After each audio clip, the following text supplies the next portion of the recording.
This is sounding a little quieter than last time. Maybe it's just because I don't have both headphones in. There we go. Okay, sorry. For today's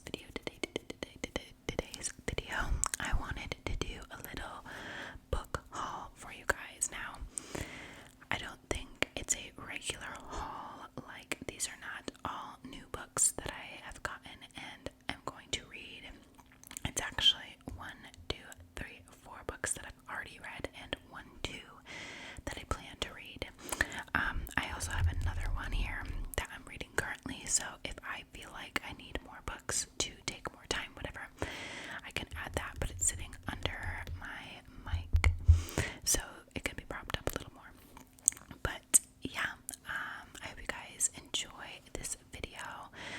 Please leave any requests down below, and let's just get into the books. So I will say, let me get a drink first.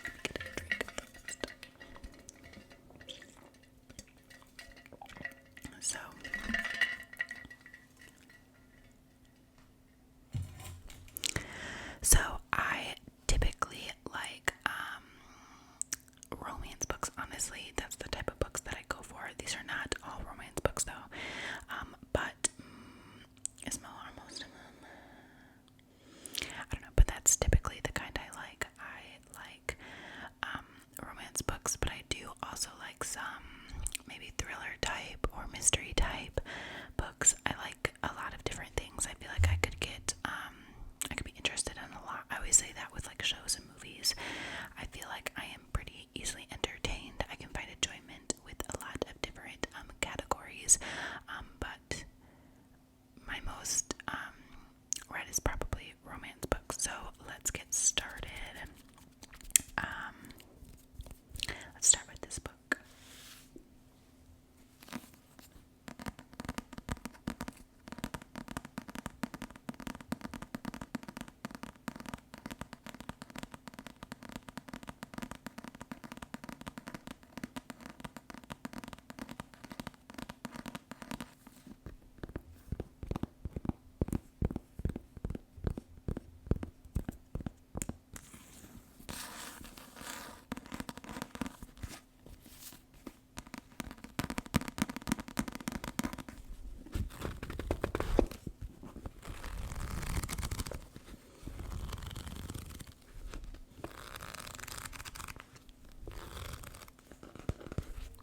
So this book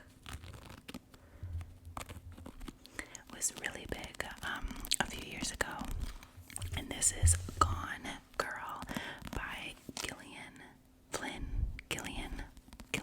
I think. This is now a movie, and I have seen that, so I can review that as well. But basically, this is, I guess, a mystery thriller type book, and I'm trying to think. I don't know what gives it away or not, because I read it quite a while ago. But basically, this girl goes missing, and everyone's blaming it on the husband, and you just kind of navigate, like, you figure out where the woman is, like, all the drama with the woman, and it has a lot of twists, and it's just a really good book. I'm gonna read the back because I feel like I don't do well describing books. So it says, on a warm summer morning in North Carthage, Missouri, it is Nick and Amy Dune's 5th wedding anniversary. Presents are being wrapped and plans are being made when Nick's clever and beautiful wife disappears. As the police begin to investigate, the town Golden Boy parades a series of lies, deceits, and inappropriate behavior. Nick is oddly evasive and he's definitely bitter, but is he really a killer? So you basically just figure out what happened to this woman, if it has anything to do with the husband, if it doesn't, like a bunch of different stuff, who's involved, like there's a lot. And it is just a really good book. I really enjoyed it, and it's pretty long.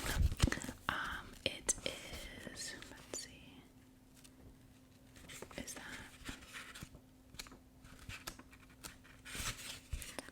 555 pages, and it goes back and forth from the husband perspective to the wife's perspective. So like here, Nick Dune, and then it tells you how many days are gone, like how many days she's been missing.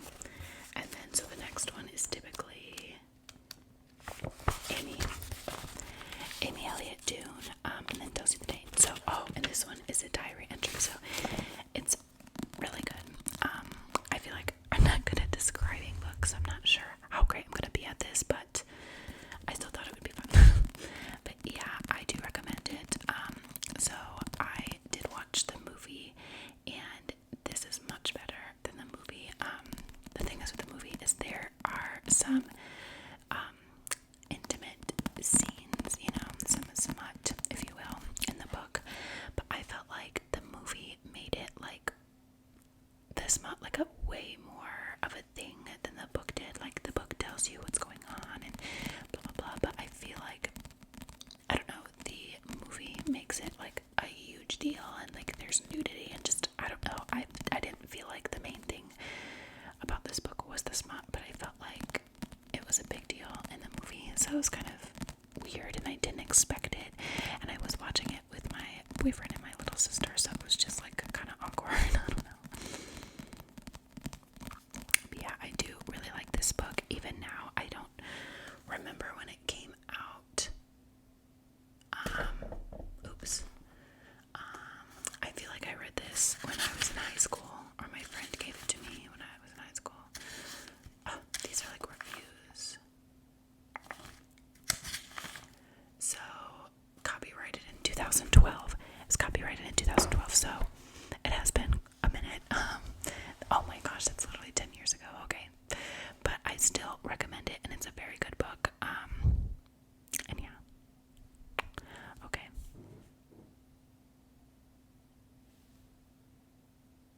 I heard a noise. I was gonna say something. Oh, and it says down here that it is rated R. Probably the movie is rated R. Yeah, Gone Girl movie. Okay. A scene of bloody violence, some strong sexual content, nudity, and language. All true. So yes, there's my first book. Let's switch to a romance. How about? So let's do this one.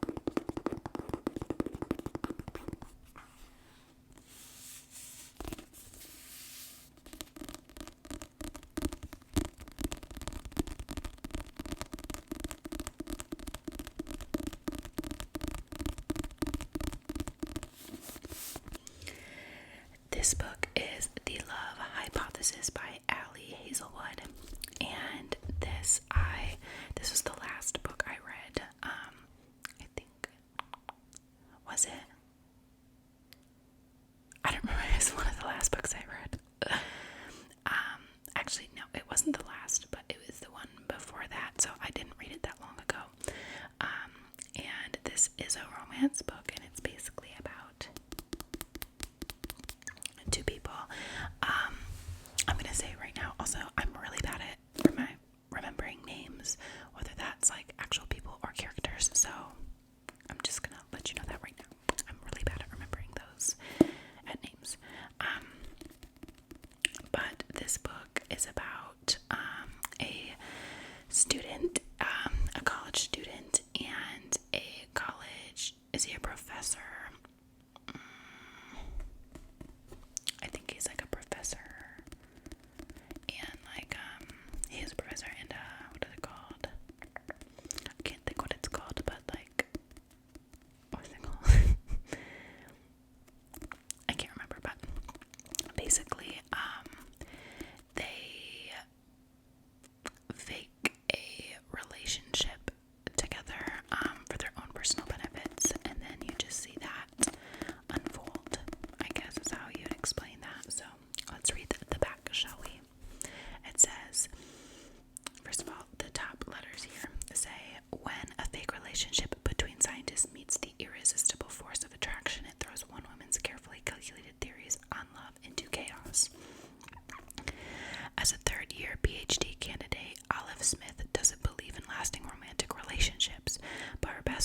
was, and that's what got her into this situation, convincing Anne that Olive is dating and well on her way to a happily ever after was always going to take more than hand-wavy Jedi mind tricks.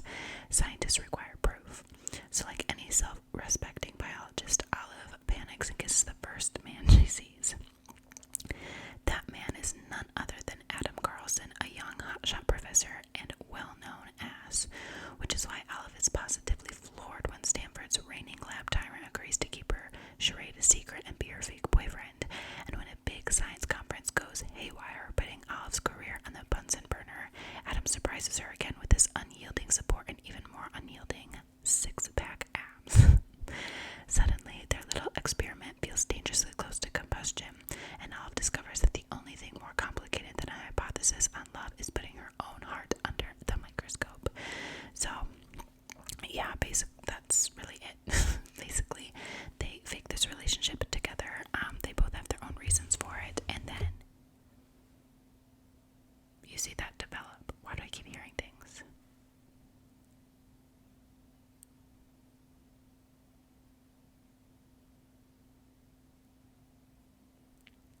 Oh, it must be the neighbor. Okay, sorry. I just was like, what? No one's home except me. But my neighbor's house literally right outside this window. Mike just went out for a second, but now it's back on, so anyway, but yeah, so this book, I think it goes back and forth too with the characters. I've noticed that a lot recently. Maybe it doesn't, actually. I think I'm wrong. Yeah, it's not really in either of their perspectives. It's kind of an outside perspective, just telling the story. But yeah, so what was I gonna say? Oh, Olive Smith is the main character, and you kind of go through her life and her fake relationship with Dr. Carlson. And yeah, it's definitely an interesting book. It's not my favorite book, but I did enjoy it. I just felt like, I don't know, it took a little bit to get into because I felt like nothing was really happening. Like they were just faking this relationship for so long, which is like great and entertaining, but like nothing was happening, like I don't know how to explain it, but I did really enjoy it, especially by the end. Like middle, I think I really got into it, and then it was really enjoyable, but it definitely took some time. But even then, it was still enjoyable in the beginning, just not like crazy enjoyable, not super page turning. But I did still like it. There was like one smut scene, I think, or two, but it was like right next to each other. And I actually enjoyed this one. Like I feel like a lot of books when I read the smut scenes, they're either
this writer, and she gets into like an accident, and she can no longer write her books anymore.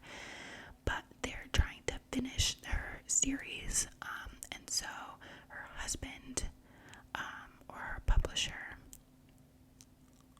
finds a different writer who can kind of write for her, like finish the book for her so that they can finish the series. And and so they have her come, like the new author, come and stay with them, and she's finding like inspiration and like going through all of the original owner's notes and trying to write this book. And it's, again, I don't know where the line of telling what happens is, and basically it's just that, but it's like unfolding like the truth about the original author, which her name is Verity, and finding out her secrets, because she's going through like all of her notes and stuff, and then there's just some like stuff that happens, and yeah, so let me just read the back, maybe this will explain it better. Lowen Ashley is a struggling writer on the brink of financial ruin when she accepts the job offer of a lifetime. Jeremy Crawford, husband of best-selling author Verity Crawford, has hired Lowen to complete the remaining books in a successful series his injured wife is unable to finish. Lowen arrives at the Crawford home, ready to sort through years of Verity's notes and outlines, hoping to find enough material to get her started. What Lowen doesn't expect to uncover is the chaotic office is an unfinished autobiography Verity never intended for anyone to read. Page after page of bone-chilling admissions, including Verity's recollection of the night her family was forever altered. Lowen decides to keep the manuscript hidden from Jeremy, knowing its contents would devastate the already grieving father. But as Lowen's feelings for Jeremy begin to intensify, she recognizes all the ways she could benefit if he were to read his wife's words. After all, no matter how devoted Jeremy is to his injured wife, a truth this horrifying would make it impossible for him to continue loving her. A standalone romantic thriller from #1 New York Times bestseller author Colleen Hoover. It's a really good book. It's a really good book. That's like all I have to say. I find like all the books I've read of hers are like page turners. Like something is always happening and you always want to keep reading. I find some other books like I can put down and come back, but these books, like, I never want to put them down. Like, they are so good. And this one was the same. And even I felt like for a little bit, like, not a whole lot was happening, but it was still so interesting. Like, I feel like there's a waiting period of like waiting for something to happen, but as you're waiting, you're finding out so much stuff about Verity, and just, it's really, really good. I do highly recommend. It's not scary. That's what I always get nervous about. I don't really like to read scary books, not because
wait, I think I'm getting confused.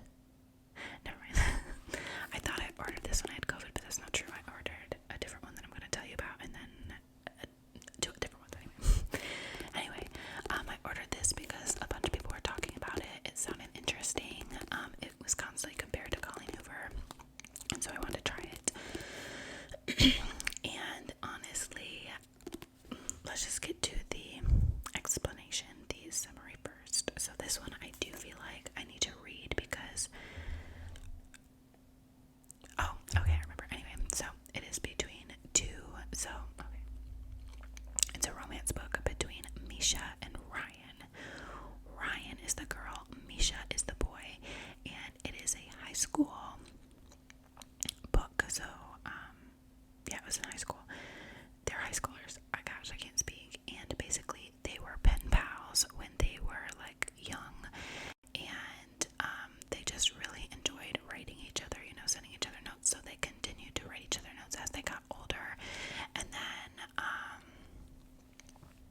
one day they meet, basically, and when they meet, they don't know they've met, so Misha knows that he's met Ryan, but Ryan doesn't know that Misha is Misha, and it just unfolds their stories, I guess. So let me read, and this is told in a similar way, where one chapter is Misha's perspective and the next is Ryan's perspective. So on the back summary, it actually does the same thing. So this is Misha's perspective.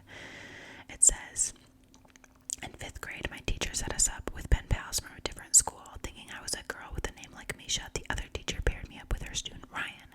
My teacher, believing Ryan was a boy like me, agreed. It didn't take long for us to figure out the mistake, and in no time at all, we were arguing about everything. The best takeout pizza, Android versus iPhone, whether or not Eminem is the greatest rapper ever. And that was the start. For the next 7 years, it was us. Our letters are always on black paper with silver writing. Sometimes there's one a week or 3 in a day, but I need them. She's the only one who keeps me on track, talks me down, and accepts everything I am. We only had 3 rules: no social media, no phone numbers, no pictures. We had a good thing going. Why ruin it? Until I run across a photo of a girl online. Name's Ryan, high school senior, loves Gallows Pizza, and worships her iPhone. What are the chances? Fuck it, I need to meet her. I just don't expect to hate what I find. And then Ryan. This is Ryan's perspective. He hasn't written in 3 months. Something's wrong. Did he die? Get arrested? Knowing Misha, neither would be a stretch. Without him around, I'm going crazy. I need to know someone is listening. It's my own fault. I should have gotten his number or picture or something. He could be gone forever or right under my nose and I wouldn't even know it. So, yeah. This book, so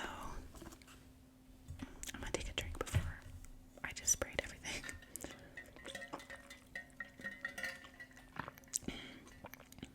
So I honestly didn't love this book, and I had seen a few people say it was their favorite, so I gave it a go, and it's just not my favorite.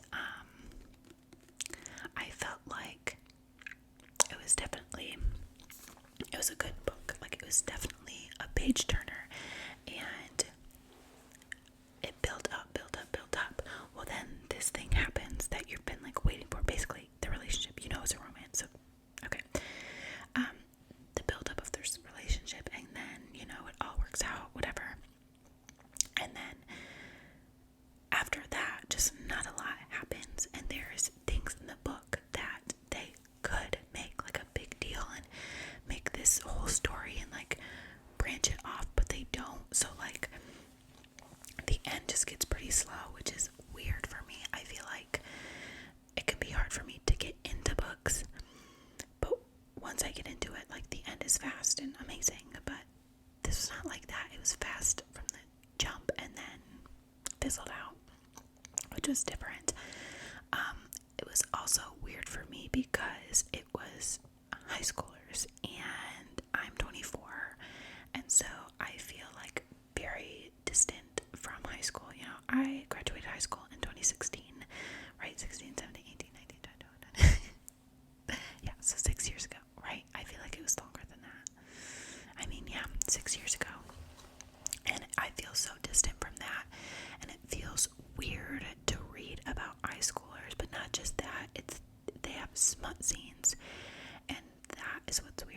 because in my head I'm just like, I'm reading about 16-year-olds. Like, it's just weird.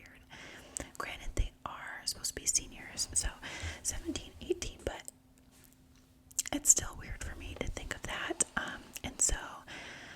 And people, I think, did say they were in high school, but I didn't think it would be that uncomfy, but it is. It's uncomfortable for me, but it probably isn't for everybody. I mean, obviously it isn't, because a lot of adults liked it.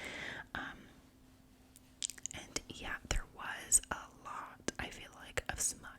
A lot.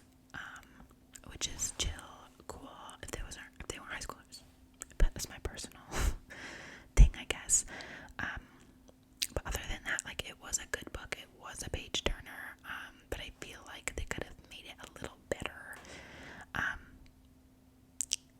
Yeah, I can't really give it away, I feel like, so that's all I really can say about it. But yeah, I kind of recommend it, kind of don't. Also, definitely matters it matters how you feel about reading about high schoolers smut. Like, that just makes me uncomfy. I don't know. Not for me. Okay, so those were all the books that I have already read, and now I'm going to do 2 books that I haven't read yet. These will probably go quicker because I don't have much to say about them, so I guess I'll just start with this one.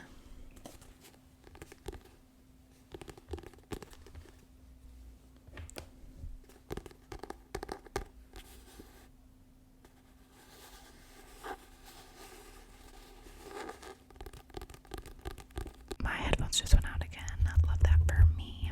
But I'm back. Not my headphones, my mic.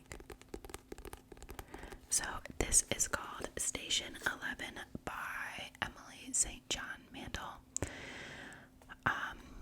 I honestly know nothing about this book, but a while ago I was having a hard time finding a book to read. I didn't really want to spend money on a book, and I didn't have a library to check a book out from, so I was having a hard time, and so my sister gave this to me, and she liked it, so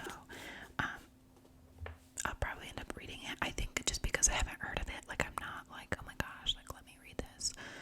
But let's read the back. It says, Kristen Raymond will never forget the night Arthur Leander, the famous Hollywood actor, had a heart attack on stage during a production of King Lear. That was also the night when a devastating flu pandemic arrived in the city, and within weeks, civilization as we know it came to an end. Okay. 20 years later, Kristen moves between the settlements of the altered world with a small troop of actors and musicians. They call themselves the Traveling Symphony, and they have dedicated themselves to keeping the remnants of art and humanity alive. But when they arrive in St. Deborah by the water, they encounter a violent prophet who will threaten the tiny band's existence. And as the story takes off, moving back and forth in time and vividly depicting life before and after the pandemic, the strange twist of fate that connects them all will be revealed. So, I don't really know.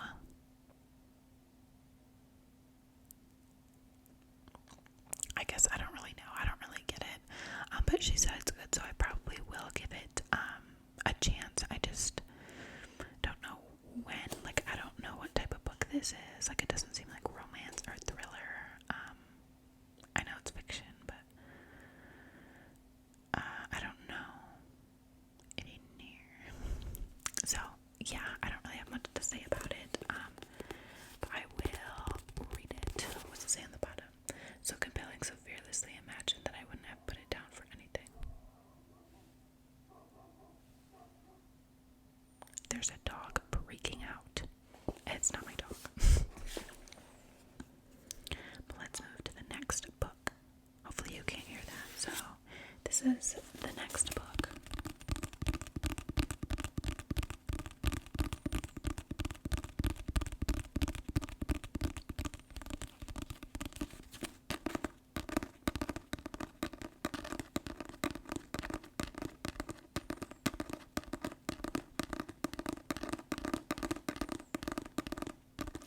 Now I'm hearing squeaks. What is happening? So this book is called Love in Other Words by Christine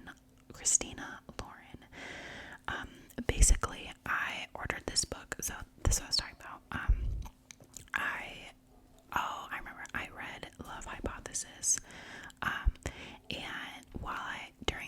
when I have when I had COVID, and I was reading it so fast because I was bored that I ordered 2 more, and this was one of them. And basically, I ordered it because I wanted a romance book. I was feeling romance, and somebody had said it was like one of the best romance books they've ever read. So I decided to pick it up. Again, I don't really know what it's about. I just kind of believed someone. So yeah, let's read the back. Okay. Macy Sorensen is settling into ambitious, if emotionally. I feel like I have to reread that. One second. Macy Sorensen is settling into an ambitious, if emotionally tepid routine, where a guard as a new pediatrics resident plan her wedding to an older, financially secure man, keep her head down and heart tucked away.